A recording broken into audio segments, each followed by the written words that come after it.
بسم الله والصلاة والسلام على رسول الله. مرحبا بكم معنا في شويه جديده من شوات شمس. كنتمنى تكونوا في احسن حال نتوما كتشاهدوا لا فيديوهات اليوم ان شاء الله غنقترح عليكم واحد البغرير اللي كيجي خطير جدا بدون اختمار وبدون خميره فوريه او لا خميره الخبز. كيجي كما كتشوفوا معايا مثقب خفيف وما كيتعجنش ابدا واخا تحتفظي به. هذه وصفه للناس اللي كيبغيو انهم يحتفظوا بالبغرير، فهذه هي الوصفه اللي غادي تحتاجوا ان شاء الله. وبلا ما نطول عليكم ما تبخلوش عليا بتشجيعاتكم ونمر مباشره للمكونات وطريقه التحضير. فاول حاجه بالنسبه للمكونات فغادي نحتاجوا بطبيعه الحال البغرير، غادي نحتاج سميده رقيقه يعني اولا سميده سبيسيال ديال الحلوى اللي كتكون رقيقه هكا وكتكون اللون ديالها اصفر، تكون نوعيه جيده. هنا غنحتاج منها كاس وربع. وهنا بالنسبه للعبار فعبروا بالكميه اللي بغيتوا، عبروا اما بالكاس العنبه بحال هذا او لا عبروا بالكاس اللي كيعير 200 ملي يعني كبر من العنبه بشويه، ليكم الاختيار. كنحتاج كذلك الماء. بالنسبه للماء الا كان الجو سخون كنعملوه غير من الروبيني، كان الجو بارد كنعملو ماء فاتر ماشي سخون وانما غادي للبروده. وكنحتاج كذلك مليحه ومعلقه صغيره ديال خميره الحلويات او لا ساشي ديال 8 غرام ولا 7 غرام بحال. هادو هما المكونات اللي غنحتاجو. بالنسبه للماء فغادي نقول لكم بالضبط شحال غادي تحتاجوا في هاد الكميه هادي. فصلات عنبي هنا مباشره كناخذوا الخلاط الكهربائي كنوضعوا فيه الماء اللي عملت في الاول، كنعملوا كاس ديال الماء هو الاول باش ما يتعجنش لنا الخليط. كنضيف عليه ديك كاس وربع ديال السميد الرقيق، قبيصه ديال الملحه ولا الملح كيبقى على حسب يعني الذوق ديالكم. كنمر باش نطحن هذا الخليط هذا جيدا ولكن ما كنضيفش فيه خميره الحلويات. بالنسبه ليا هنا فاش بغيت نطحن الخليط بان ليا السميد تشرب فراه ضفت نصف كاس اخر ديال الماء، يعني كنحتاجو كاس ونص ديال الماء. هنا من بعد ما كنطحنوا الخليط جيدا حتى كيولي عندي اللون ديالو بحال الحليب تماما وما كيبقاش صفر وما كيبقاش فيه الحبيبات ديال السميد، كنضيف خميره الحلويات وكنعاود نطحن طحنه خفيفه، يعني غير كدور الماكينه صافي. كنصب الخليط هكا في اناء اخر على هذا الشكل هذا. وغتشوفوا معايا الشكل كيفاش كيكون كيولي بحال الحليب. فراه الا ما طحنتيش لهاد الدرجه هذه فهذا هو السر ديال هاد الوصفه هذه، هو الطحن الجيد، يعني تخليه تطحن لانه كيجي خفيف كما كتشاهدوا معايا.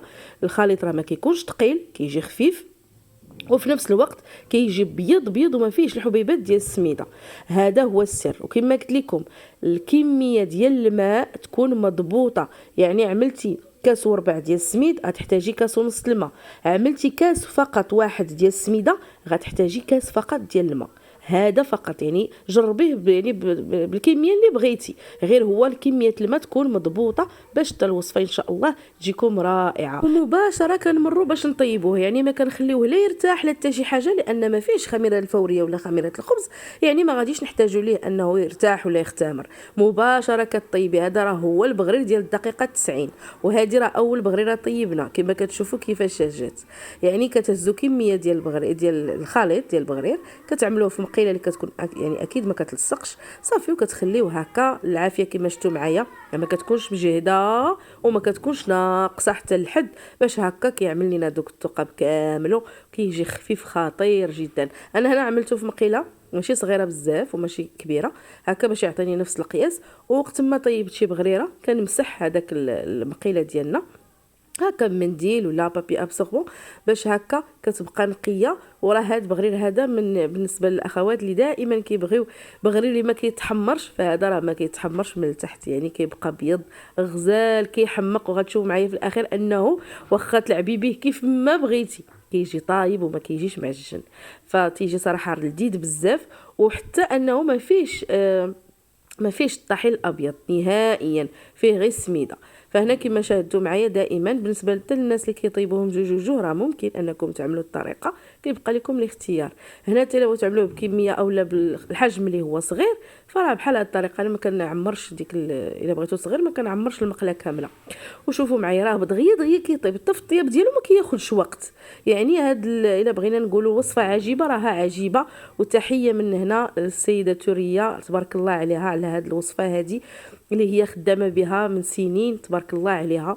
وهاني حاولت انني كذلك نختصرها لكم في فيديو اللي هو قصير اولا سريع باش هكا حتى الاخوات اللي سولوني عليها نكون جاوبتكم يعني بكل مصداقيه على الوصفه.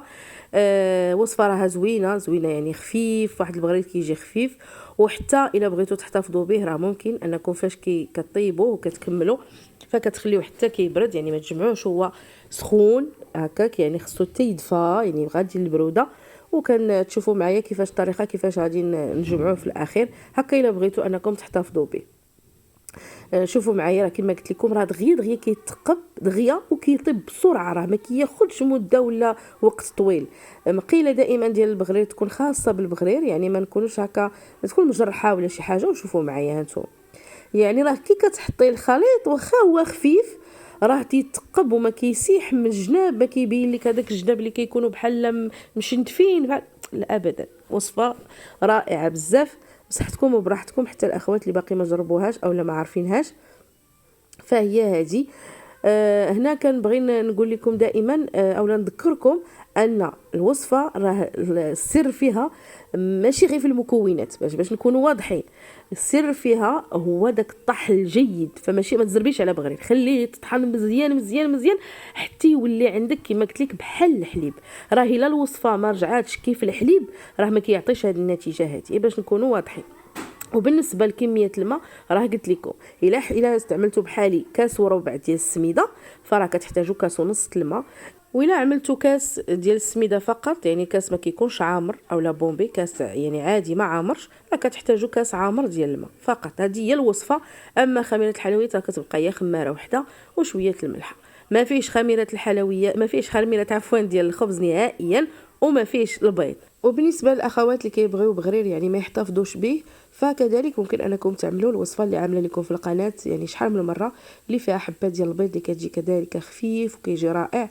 يعني نتوما دابا لكم الاختيار في الوصفات. فشوفوا معايا النتيجه ديال هذا البغرير كيفاش كيجي من بعد ما كيبرد على هذا الشكل. كندهنوه هكا من الوجه ديالو بشويه ديال الزيت النباتي صافي. وهنا الا بغيتوا تحتفظوا به راه كتحتفظوا به على شكل هكا البغريره كنقلبوها وجه مع وجه، يعني باش يكونوا يعني هكا مجموعين وجه مع وجه ديال البغريره.